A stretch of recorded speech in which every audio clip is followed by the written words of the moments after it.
Test 2. You will hear a number of different recordings, and you will have to answer questions on what you hear. There will be time for you to read the instructions and questions, and you will have a chance to check your work. All the recordings will be played once only. The test is in 4 sections. At the end of the test, you will be given 10 minutes to transfer your answers to an answer sheet. Now turn to Section 1. Section 1. You will hear a student talking to the student accommodation officer at a college. First, you have some time to look at questions 1 to 5.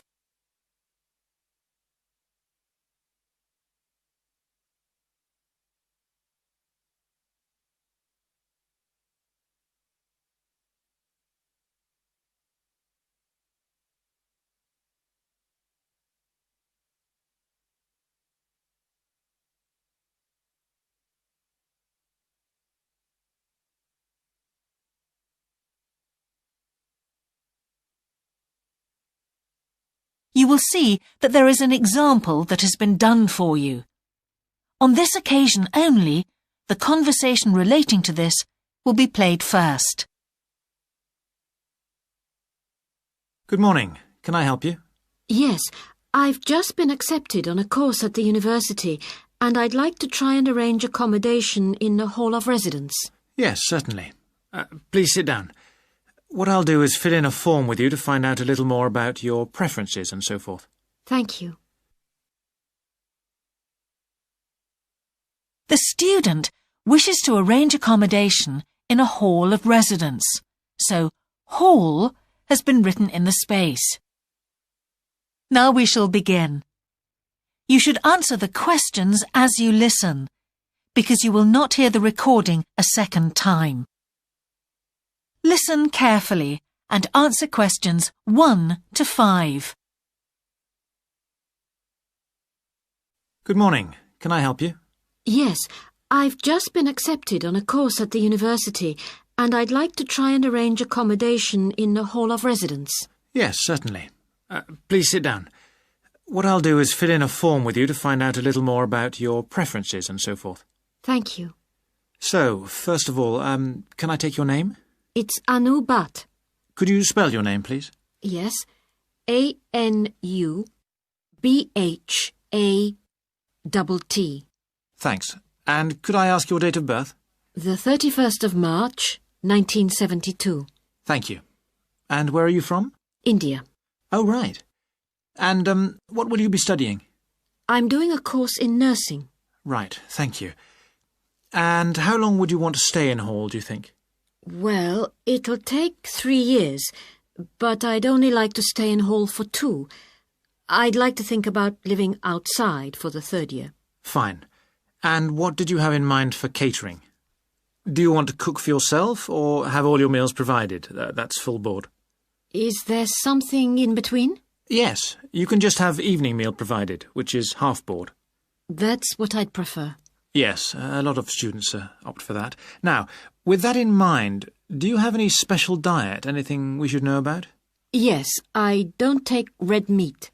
No red meat. Before you hear the rest of the conversation, you have some time to look at questions 6 to 10.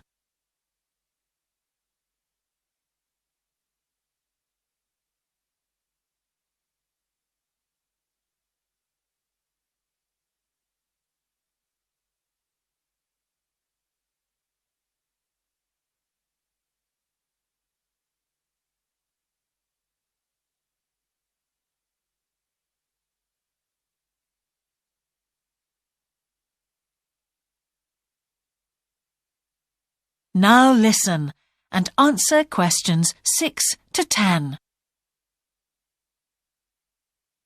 Now, thinking about the room itself, we have a number of options.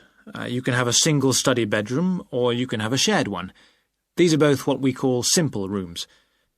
The other alternative is to opt for a single bedsit, which actually has more space and better facilities. There's about £20 a week difference between them.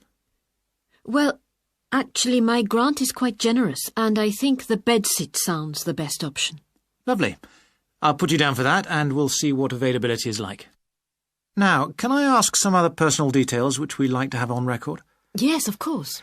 I wonder if you could let us know what your interests are. This might help us get a closer match for placing you in a particular hall. Well, I love the theatre. Right.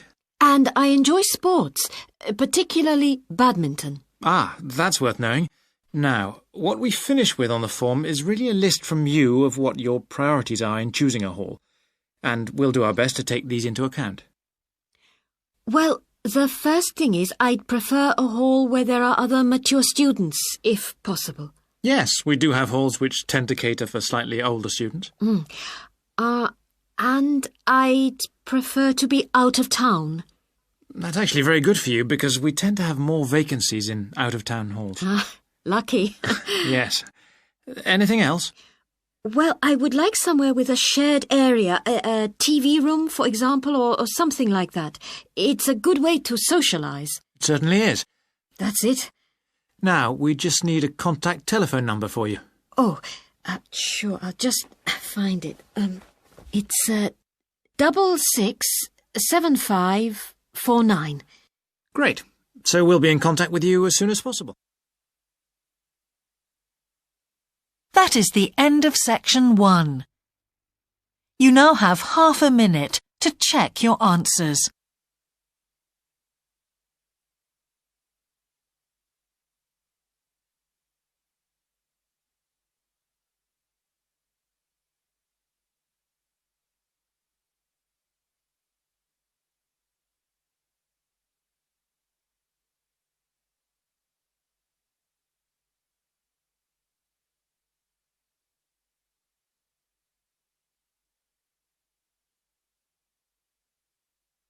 Now turn to section 2.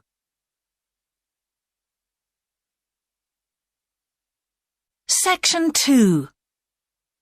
You will hear a man giving a talk to new members of a wildlife club in the south of England. First, you have some time to look at questions 11 to 13.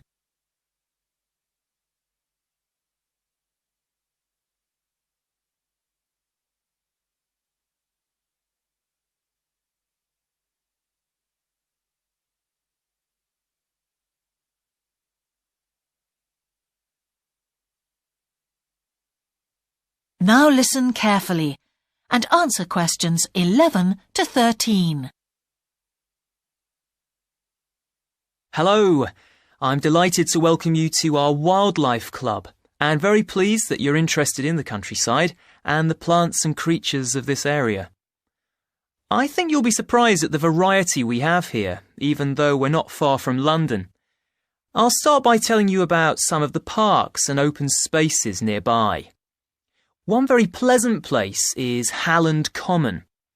This has been public land for hundreds of years, and what you'll find interesting is that the River Ouse, which flows into the sea 80 kilometres away, has its source in the common. There's an information board about the plants and animals you can see here, and, by the way, the common is accessible 24 hours a day. Then there's Holt Island, which is noted for its great range of trees. In the past, willows were grown here commercially for basket making, and this ancient craft has recently been reintroduced.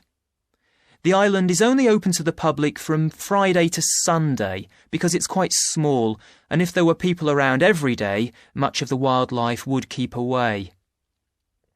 From there, it's just a short walk across the bridge to Longfield Country Park. Longfield has a modern replica of a farm from over 2,000 years ago. Children's activities are often arranged there, like bread making and face painting. The park is only open during daylight hours, so bear that in mind if you decide to go there. Before you hear the rest of the talk, you have some time to look at questions 14 to 20.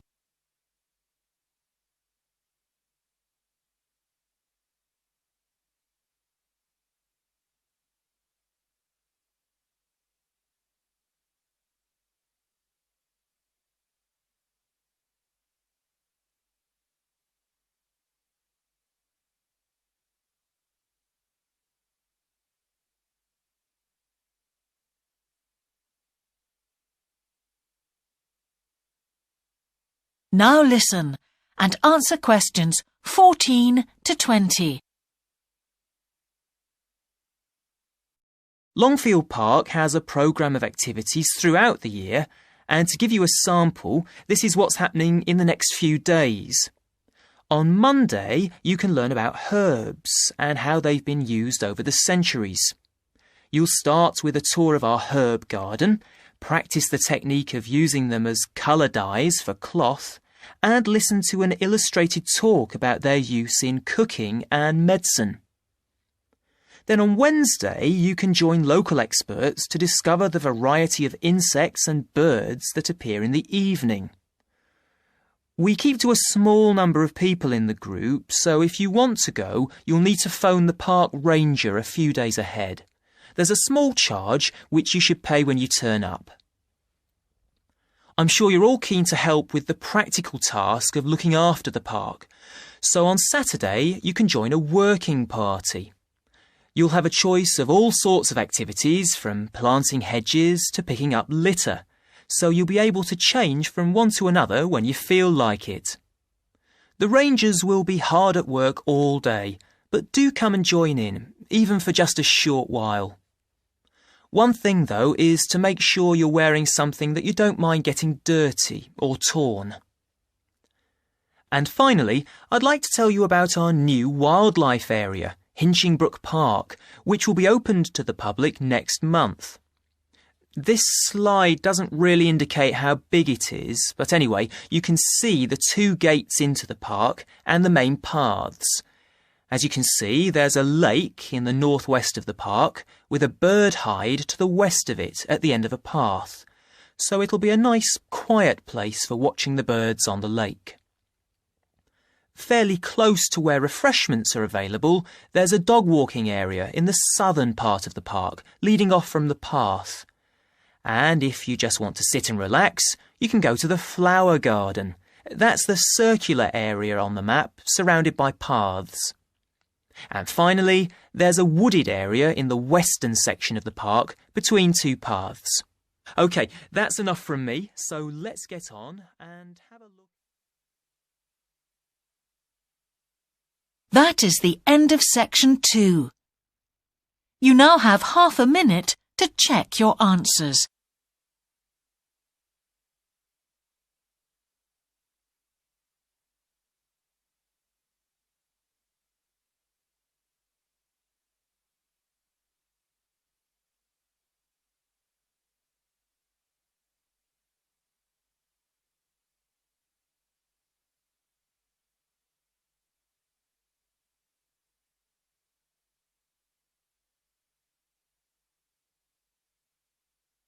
Now turn to section 3.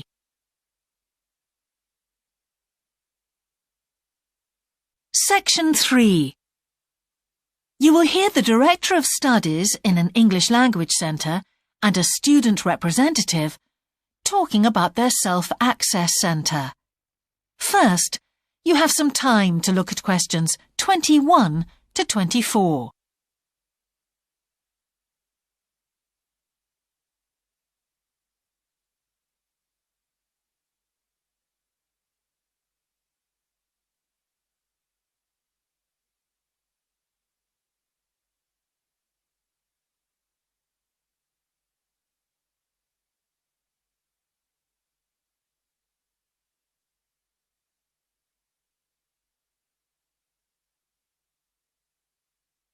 Now listen carefully and answer questions 21 to 24. Hi, Ewan. As you know, I've asked you here today to discuss the future of our Self-Access Centre. We have to decide what we want to do about this very important resource for our English language students. So, can you tell me what the students think about this? Well, from the students' point of view, we would like to keep it. The majority of students say that they enjoy using it because it provides a variation on the classroom routine, and they see it as a pretty major component of their course. But we would like to see some improvements to the equipment, particularly the computers. There aren't enough for one each at the moment, and we always have to share. Well, yes, The teachers agree that it is a very valuable resource, but one thing we have noticed is that a lot of the students are using it to check their personal emails. We don't want to stop you students using it, but we think the computers should be used as a learning resource, not for emails. Some of us also think that we could benefit a lot more by relocating the Self-Access Centre to the main university library building. How do you think the students would feel about that, Yun? Well, the library is big enough to incorporate the Self-Access Centre, but it wouldn't be like a class activity anymore. Our main worry would be not being able to go to a teacher for advice. I'm sure there would be plenty of things to do, but we really need teachers to help us choose the best activities. Well, there would still be a teacher present, and he or she would guide the activities of the students. We wouldn't just leave them to get on with it. Yes, but I think the students would be much happier keeping the existing setup. They really like going to the Self-Access Centre with their teacher and staying together as a group to do activities. If we could just improve the resources and facilities, I think it would be fine. Is the cost going to be a problem? It's not so much the expense that I'm worried about, and we've certainly got room to do it, but it's the problem of timetabling a teacher to be in there outside class hours. If we're going to spend a lot of money on equipment and resources, we really need to make sure that everything is looked after properly. Anyway, let's make some notes to see just what needs doing to improve the centre. Before you hear the rest of the conversation, you have some time to look at questions 25 to 30.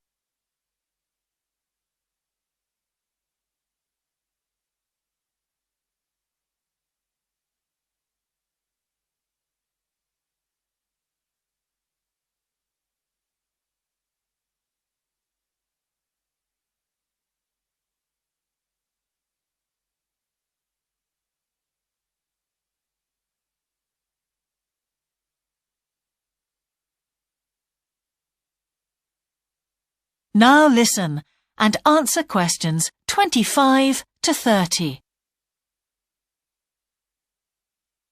Now, what about the computers? I think it might be a good idea to install some new models. They would take up a lot less room, and so that would increase the workspace for textbooks and so on. That would be great. It is a bit cramped in there at times. What about other resources? Do you have a list of things that the students would like to see improved? Yes, one of the comments that students frequently make is that they find it difficult to find materials that are appropriate for their level, especially reading resources. So I think we need to label them more clearly. Well, that's easy enough. We can get that organised very quickly. In fact, I think we should review all of the study resources, as some of them are looking a bit out of date. Definitely. The CD section especially needs to be more current. I think we should get some of the ones that go with our latest course books and also make multiple copies. Good. Now, I was also thinking about some different materials that we haven't got in there at all.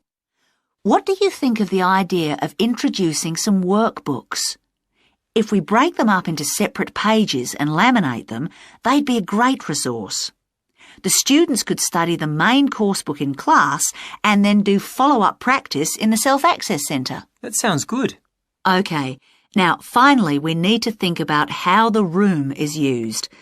I'll have to talk to the teachers and make sure we can all reach some agreement on a timetable to supervise the centre after class. But we also need to think about security too, especially if we're going to invest in some new equipment. What about putting in an alarm? Good idea. The other thing I'd like to do is talk to our technicians and see whether we could somehow limit the access to email. I really don't want to see that resource misused. What about if we agree to only use it before and after class? Yes, that would be fine. OK, anyway, that's great for now. We'll discuss it further when we've managed to sort. That is the end of section 3. You now have half a minute to check your answers.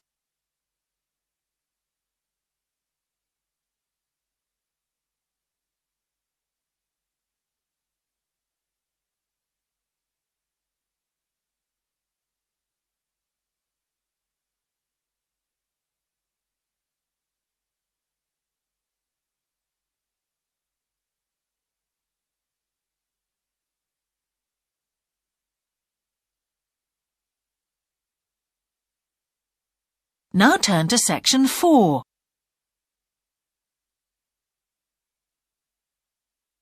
Section 4. You will hear the beginning of a lecture about business cultures. First, you have some time to look at questions 31 to 40.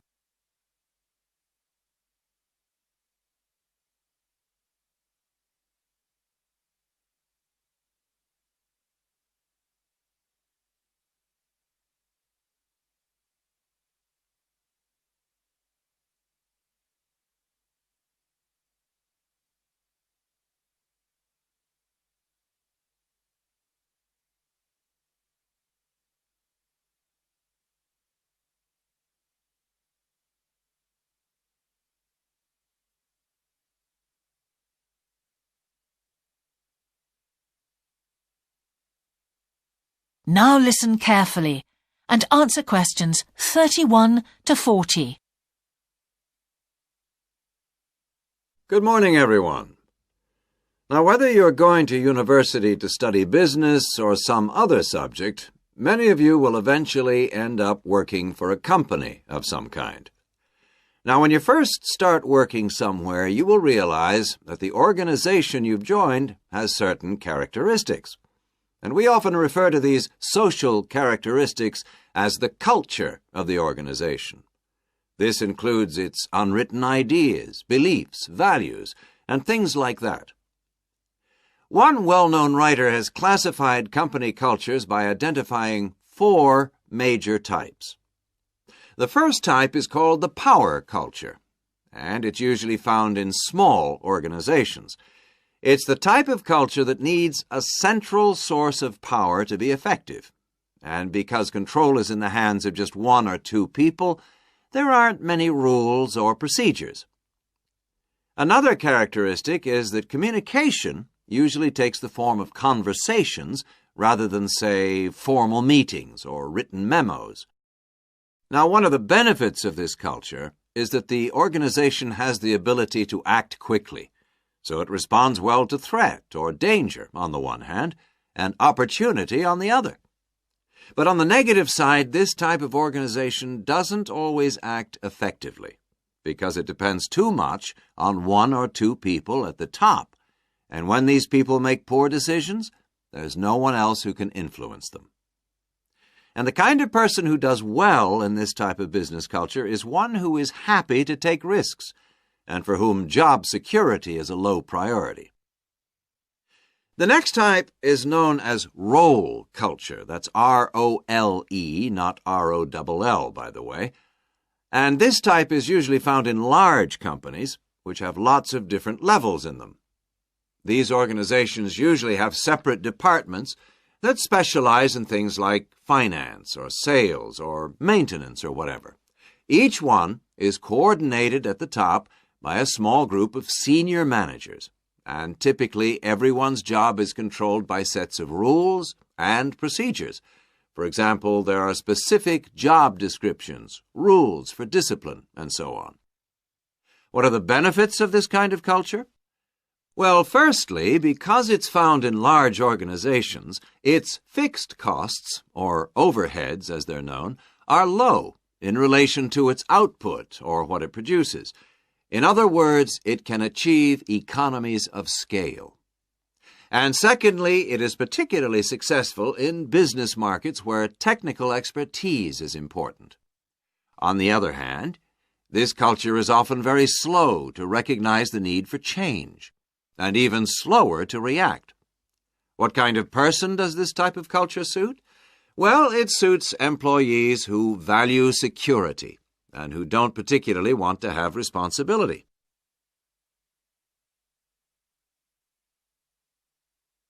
Moving on now to task cultures. This type is found in organizations that are project-oriented. You usually find it where the market for the company's product is extremely competitive, or where the products themselves have a short lifespan.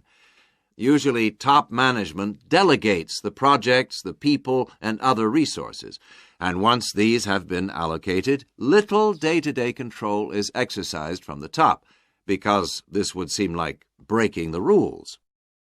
Now, one of the major benefits of this culture is that it's flexible. But it does have some major disadvantages, too. For instance, it can't produce economies of scale or great depth of expertise.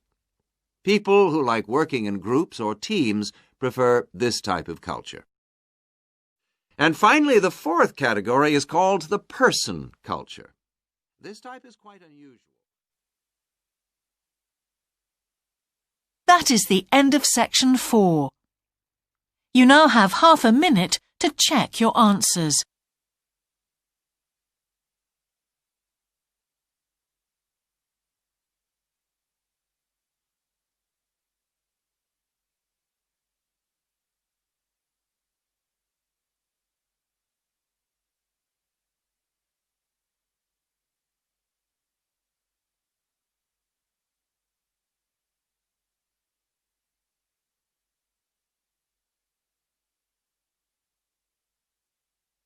That is the end of the listening test. In the Ielts test, you would now have 10 minutes to transfer your answers to the answer sheet.